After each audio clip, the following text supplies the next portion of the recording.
Muy buenos días, como es habitual a esta hora, un poco más tarde en realidad por el compromiso que tenemos todos en Chile a partir de esta noche con la Teletón, esa tremenda obra que representa una única oportunidad para muchos niños y niñas en Chile, y por eso con admiración y respeto por lo que es la Teletón, esta obra única en el mundo, es que partimos estas palabras agradeciendo la colaboración a la que estamos obligados todos, en realidad, insisto, en las próximas horas.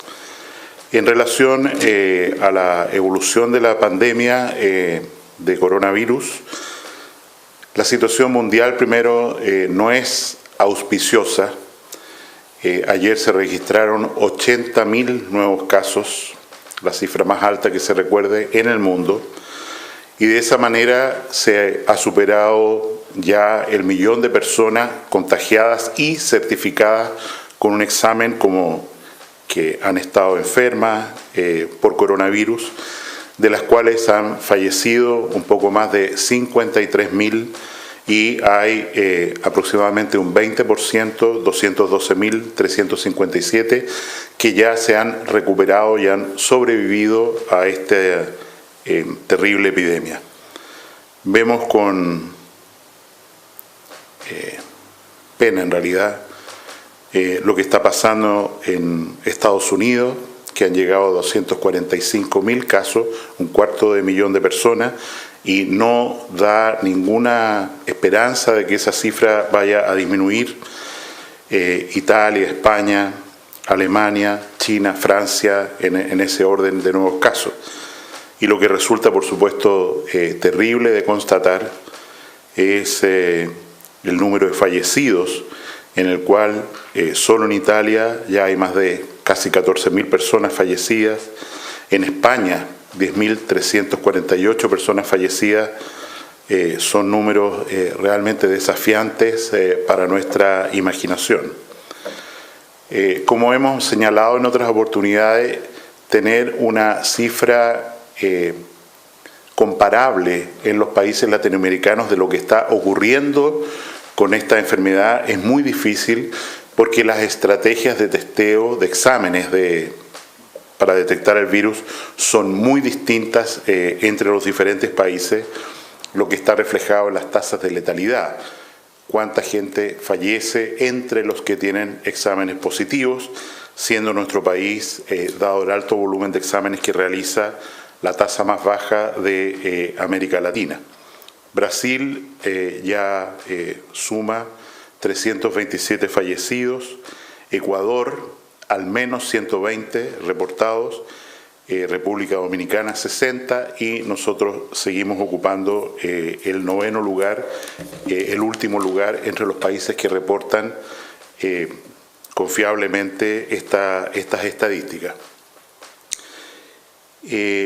Al día de ayer tuvimos un poco menos casos nuevos que el día anterior, exactamente 333 casos nuevos, a pesar de que se hicieron más exámenes de laboratorio en esas mismas 24 horas, y con eso hemos llegado a la cifra de 3.737 pacientes enfermos y diagnosticados con el virus, de los cuales tenemos que contar ya afortunadamente 427 personas que se han recuperado, no han fallecido producto de esta infección, lo que hace que el número total de infectados hoy día sea alrededor de 2.910, al restar, ¿no es cierto?, desde los casos comprobados, el número de personas que han sido removidas, retiradas como casos enfermos de coronavirus, excluyendo, insisto, a los fallecidos, que en el día de hoy tengo que reportar un número, una cifra de 4 personas más que se agregan a nuestros números, llegando de esta manera a 22 personas fallecidas. Las 4 personas fallecidas en las últimas 24 horas, quiero recordar que este corte es a las 21 horas de anoche, Las últimas 4 personas, 3 de ellas tenían enfermedades muy avanzadas, crónicas, y no fueron tratadas en unidades de tratamiento intensivo ni conectadas a un respirador mecánico en acuerdo con sus familias o sus cuidadores y sus equipos tratantes. Y una persona que falleció estaba en realidad muy complicada, cursando con un shock por una septicemia originada en una infección de la vía biliar, de la vesícula, una persona de 70 años, y dentro de los exámenes que se le realizaron, se hizo un examen de coronavirus que resultó positivo, lo que tiene importancia para seguir a sus familiares, sus contactos, pero tenemos que decir que en realidad esta persona falleció con coronavirus y no por coronavirus. Pero los datos duros son que acumulamos al día de hoy 22 fallecidos, sumando estos 4.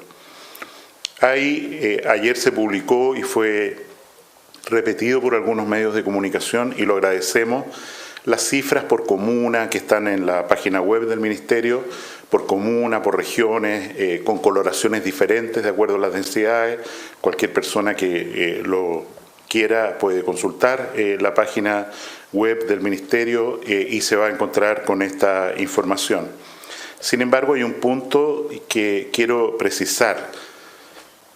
Lo que se publica en lo que llamamos tasas es cuánta gente ha tenido una infección por región, ha sido detectado como caso positivo por 100.000 habitantes. Perdón que insista en esto, que es muy trascendente, porque viendo algún noticiario ayer en la noche, me parece que este tema no quedó suficientemente claro y puede haberse entendido por la ciudadanía que la persona que estaba haciendo esta presentación hablaba de porcentajes.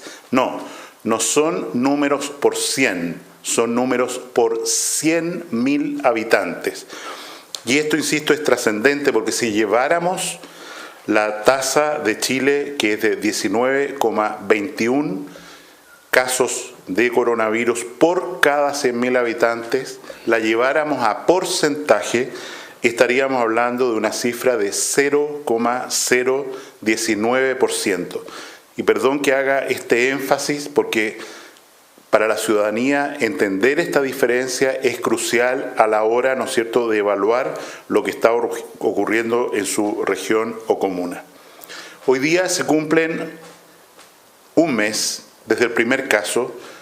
Por lo tanto, vamos a entrar a la 5ª semana del brote de coronavirus. Y tenemos que decir con mucho agradecimiento, en realidad, que muchas de las proyecciones de lo que iba a estar ocurriendo en esta fecha en Chile eran francamente excesivas.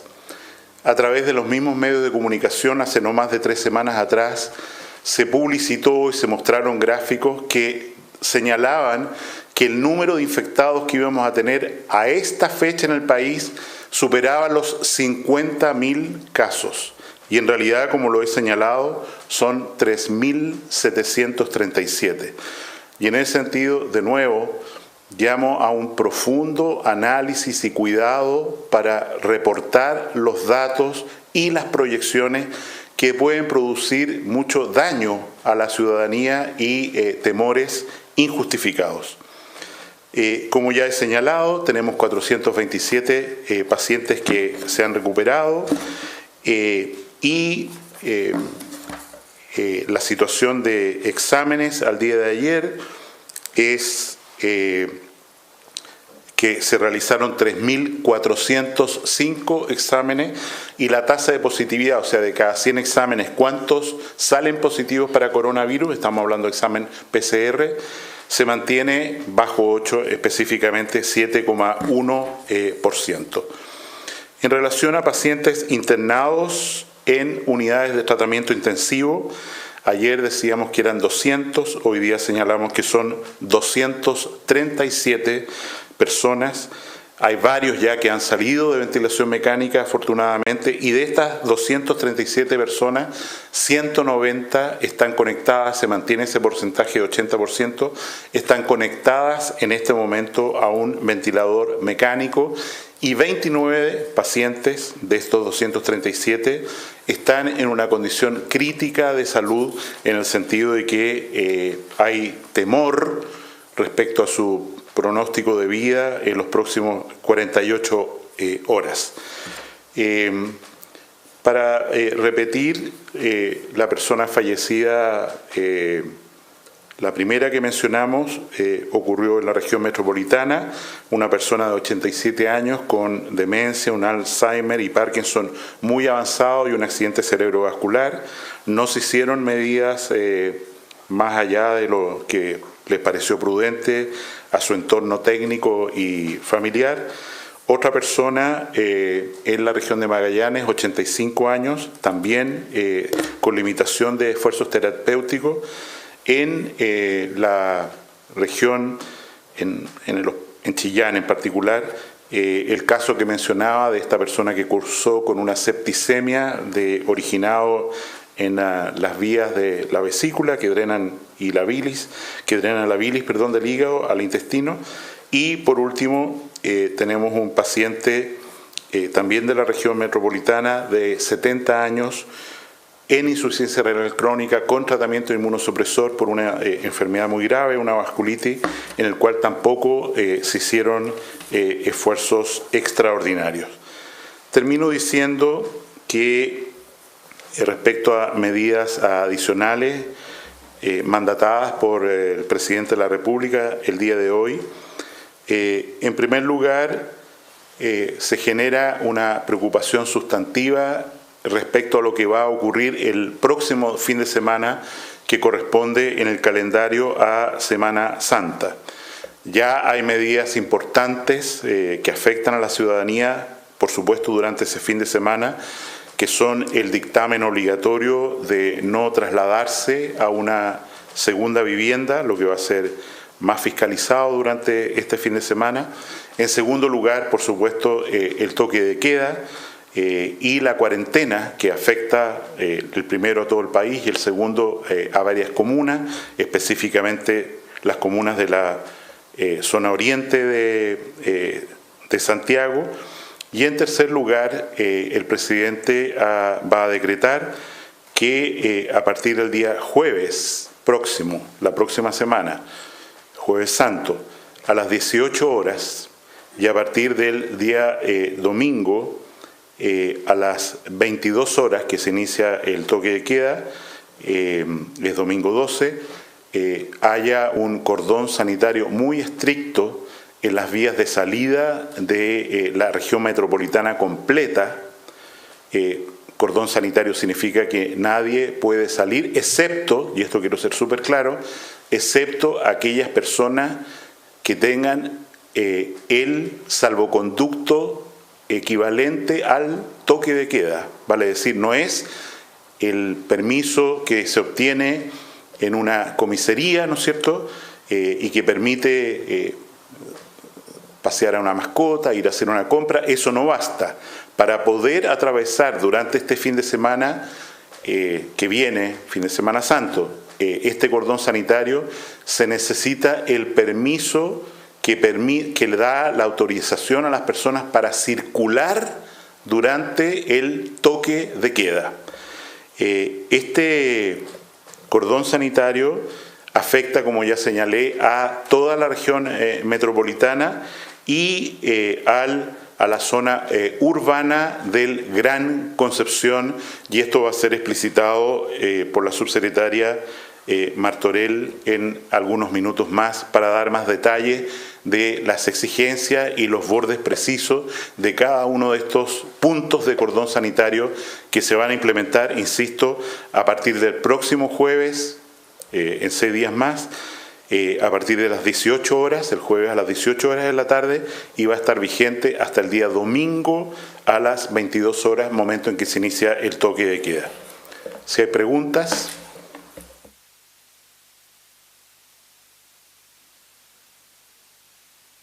Buen día, ministro. Le quería preguntar porque al comienzo cuando llegó el COVID-19 a nuestro país, usted habló y estableció una proyección de 100.000 contagiados, esto en un pic para fines de abril y principios de mayo. Le quería preguntar si se mantiene finalmente esta proyección.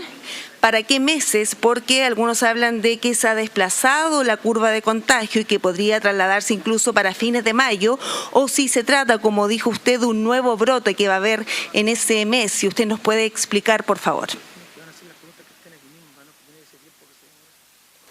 Que estamos frente a un desafío sanitario, el más grande que hemos enfrentado como mundo, como planeta, en los últimos 100 años. O sea, la imagen que tenemos que tener en la mente para entender lo que está pasando se remonta a la gripe española, mal llamada gripe española, porque se inició en Kansas, en Estados Unidos, en soldados que en enero de ese año, del año 1918, partían al frente europeo.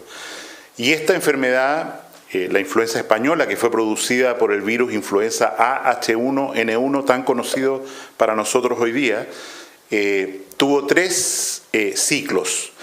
En el primero se tomaron medidas de cuarentena estrictísimas, fue de enero a abril, y el brote de enfermedad de alguna manera tendió a amortiguarse y se produjo un segundo brote en el mes de fines de mayo, junio, que una vez relajadas las medidas de cuarentena fue terrible.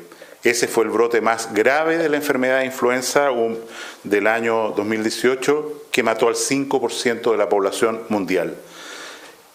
Nosotros, este enemigo que tenemos delante, este coronavirus, no es conocido para nosotros. No sabemos si puede mutar, qué conducta va a tener, si va a minorar su virulencia o no. Todas esas cosas se están monitorizando, por supuesto. Pero lo que tenemos que entender es que nosotros nos preparamos, y lo dijimos desde el día 1, para el peor escenario. Cuando usted señala que el Ministerio hizo una proyección de 100.000, esa no es la proyección más probable. Nosotros hicimos una banda en el cual el número máximo para el cual teníamos que prepararnos, y lo mantenemos, es para fines de abril, principios de mayo, en que el número de contagiados pudiera llegar a 100.000 personas simultáneamente. A ese momento, por supuesto, hay muchas personas que ya van a haber dejado esta enfermedad, entonces el número total de personas que se han enfermado de coronavirus va a ser mayor. Pero el problema es cuántas personas simultáneamente en Chile, demandando atención de salud, al mismo tiempo van a estar enfermas. Y en ese contexto, nosotros seguimos con la instrucción del presidente pensando en que no tenemos que bajar la guardia. Y que lo que estamos observando en términos de que la proyección peor que imaginamos es difícil que se cumpla, no debe llevar a un relajamiento y sobre todo debe llevar sí a un profundo agradecimiento, porque esto no está ocurriendo simplemente por el comportamiento del virus, está ocurriendo porque la gente se está quedando en sus casas, porque efectivamente respeta la cuarentena, porque entiende determinadas medidas, porque se aísla de los adultos mayores. Todas las medidas que estamos haciendo están produciendo un impacto. No podemos dimensionar hoy día cuánto de lo que tenemos, en el sentido de disminuir esa proyección, se debe a toda esta medida, pero lo que yo sí quiero decir es que tenemos casi 200 funcionarios de la salud. El próximo martes es el Día Mundial de la Salud, hay que tenerlo presente a propósito de estas personas, 200 trabajadores de la salud que están enfermos de coronavirus y varios de ellos están graves. Y ellos merecen nuestro mayor agradecimiento, porque es gracias a ellos que otros están viviendo, que otros están repitiendo la cuarentena, que otros están siendo vigilados para que no contagien a terceros. Ministro, quería preguntarle por lo que señaló la Sociedad Chilena de Infectología en una carta, que los insumos para el test de coronavirus, el PCR, no cumplen con los requisitos para una adecuada toma de muestras que aseguren el buen rendimiento del test. Decían además que el nivel de hisopos está llegando a un nivel crítico y que las tórulas no están diseñadas necesariamente para esto y que pueden incidir en el resultado. Además, preguntarle por las filas en los seguros de cesantía pasantía, en los supermercados, ¿esas filas pueden provocar un nuevo brote de coronavirus o un foco de contagios? Respecto a lo segundo, evidentemente cualquier aglomeración de personas representa una situación de riesgo y el gobierno a través de sus distintos ministerios está haciendo esfuerzos indecibles por evitar esas aglomeraciones. Creo que hemos tenido una cierta liberalidad en la entrega de permisos en las comisarías virtuales y otros medios, en las comisarías presenciales, y hay mucha gente que está saliendo a la calle, pudiendo organizar mejor su vida. Digo, por ejemplo, respecto al pago de los permisos de circulación, se puede hacer a través de Internet y se ha ya determinado con la influencia de un veto aditivo del presidente de la República que estos permisos se paguen más adelante sin estar sujeto a ningún castigo las personas que se demoran en pagar estos permisos de circulación. Y por eso, insisto, creo que hay un llamado aquí a la ciudadanía a organizarse mejor, a hacer sus compras en forma ordenada, a salir, ojalá, de compras no más de 2 veces a la semana y con eso surtirse de lo que necesitan sin llamar, por supuesto, al acaparamiento.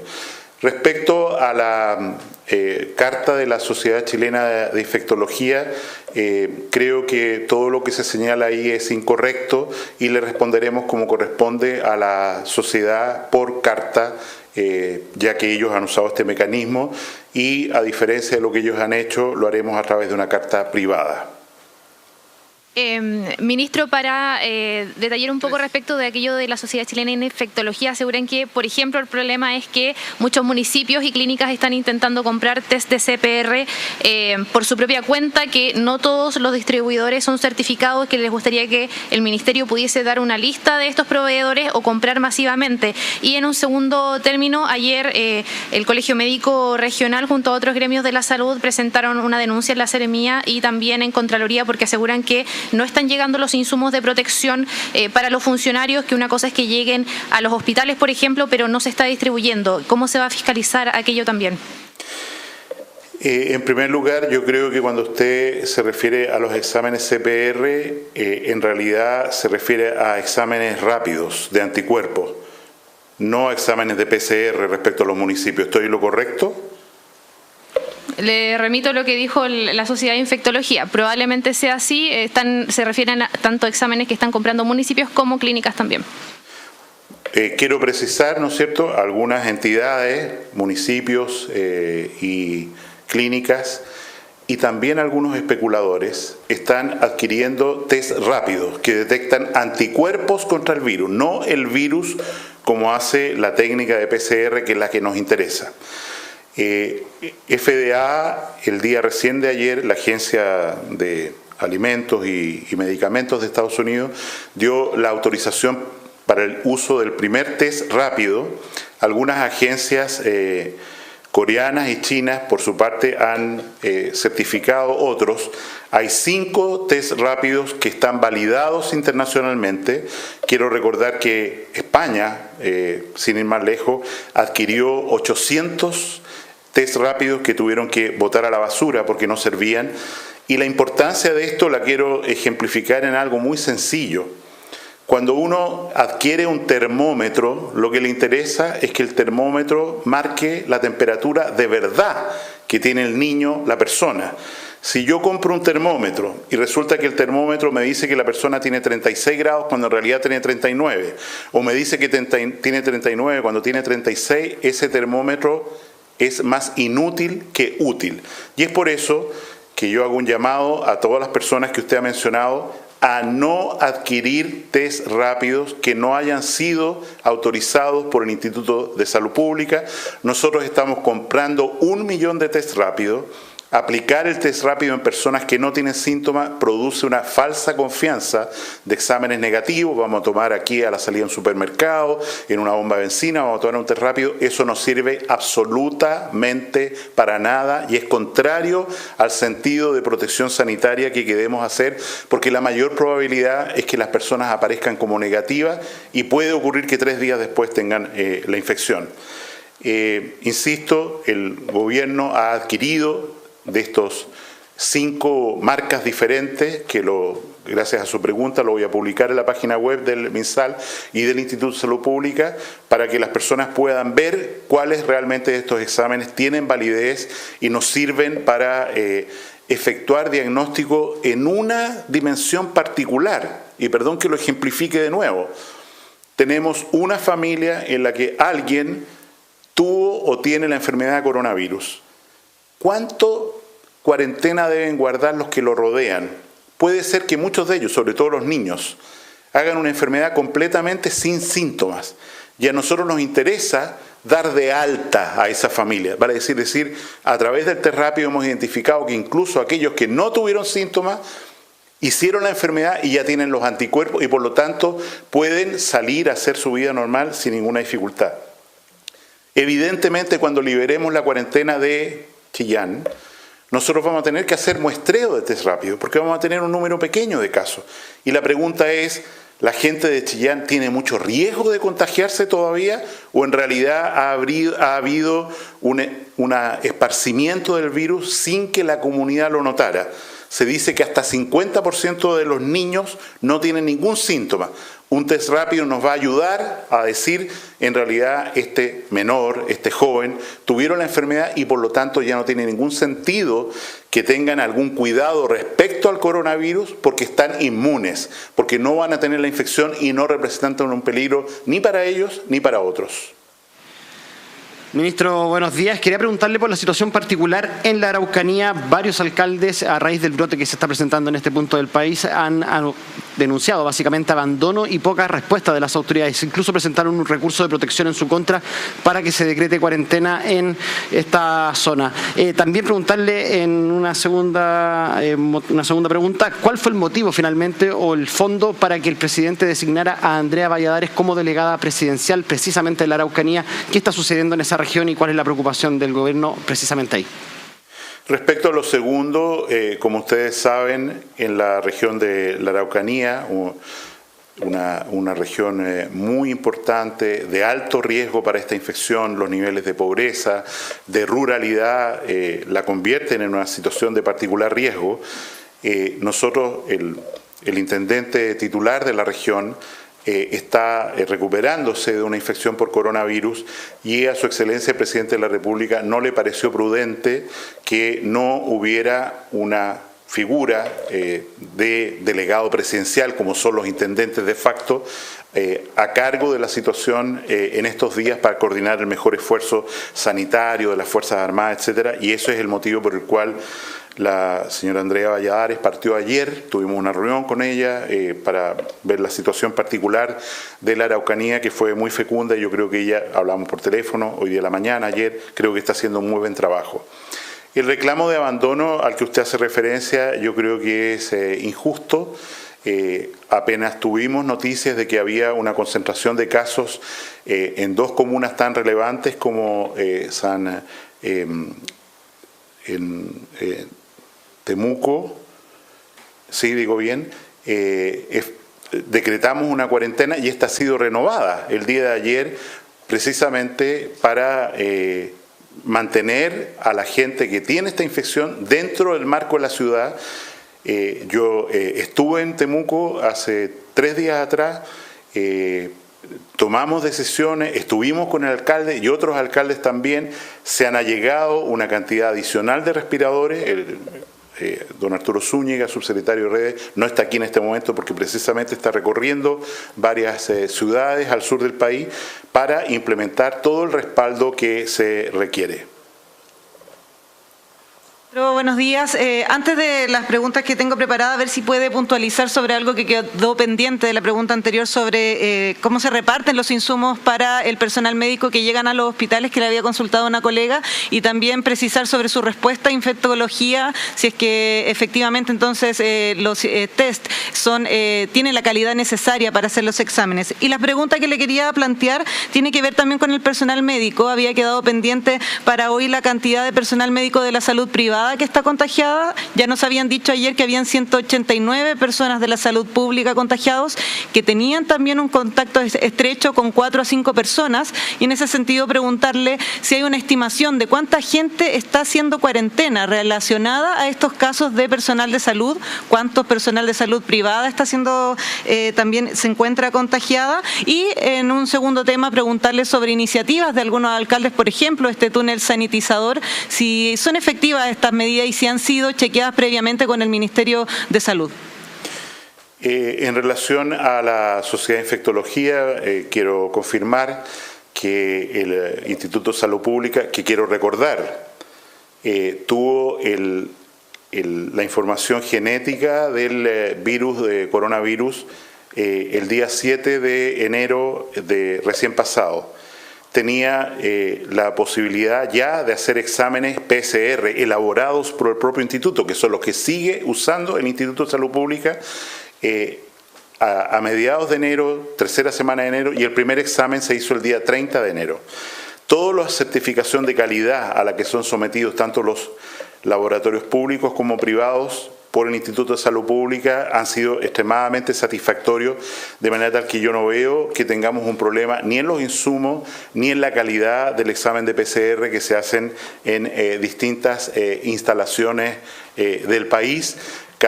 Estos laboratorios no ISP tienen que mandar muestras cada cierto número para chequear en el Instituto de Salud Pública, y los resultados hasta aquí han sido enteramente concordantes. No hago referencia, porque ya lo mencioné, respecto a los test rápidos, respecto a los insumos.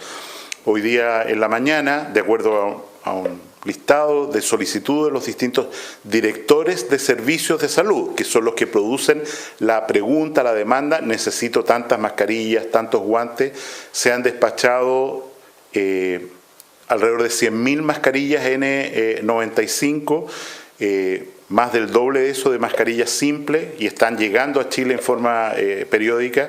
Y lo que es más sensible, que conversamos el día de ayer, tenemos un número suficiente de respiradores. Queremos agradecer enormemente el esfuerzo de la Sociedad Chilena de Anestesiología, que ha puesto a todos sus anestesistas para trabajar como intensivistas en esta crisis sanitaria, y el día de ayer se instruyó a aproximadamente más de 400 anestesistas en el país, digo bien, en cómo utilizar sus máquinas de anestesia como ventiladores, y algunos ya lo están empezando a hacer. Estamos hablando de 500 máquinas de anestesia que se están convirtiendo en ventiladores mecánicos para tratar esta situación.